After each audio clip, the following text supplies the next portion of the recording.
Welcome back. One final point before we go. First, we had transgender. Men who identify as women, women who identify as men. They claim, the opposite gender of their birth gender because they feel they are trapped inside the wrong body. As a society, we accepted this. Then we got transracial. Rachel Dolezal, the white woman who pretended to be black and even led a chapter of the NAACP until she was exposed and thrown out, she claimed she wasn't pretending to be black. She is black because she feels black. She's a black woman trapped in a white woman's body. She's transracial, she says. As a society, we accepted this for the most part, except some liberals who claimed transracial is a thing, but Rachel Dolezal doesn't qualify because she's an imposter and a liar, and imposters and liars aren't entitled to their feelings or their identity. There's more. After transgender and transracial, we got transabled. Yeah, this one's really messed up. Physically healthy people who feel they should have been born disabled. A man in Great Britain cut off his arm because he felt like an amputee. A woman in North Carolina poured drain cleaner in her eyes because she felt blind. Transgender, transracial, transabled. Guess what's next?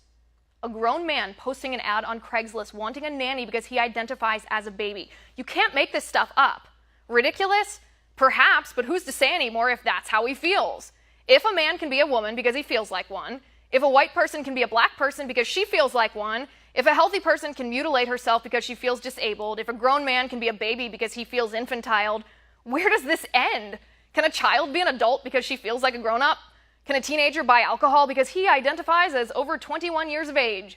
Can a grown man attend kindergarten because he identifies as a 6-year-old girl? Can a child spend the day at doggy daycare instead of school because the child feels like a canine? If not, why not? If a kid can be transgender because he feels like a girl, who are we to tell a child he must attend school or obey his parents or refuse him a beer when he orders one? You can't have it both ways.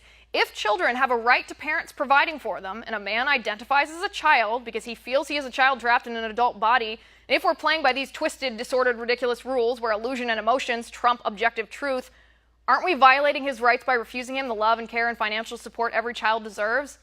Just something for liberals to think about before they push the boundaries of identity politics past the point of no return.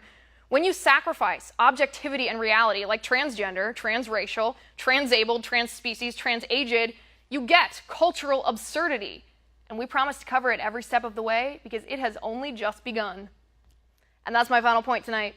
You can reach me on Twitter at Liz_Wheeler. If you liked the show, please send me an email at oann.com/contact. In the meantime, catch us here tomorrow at 9 p.m. Eastern. And until then, have a good night.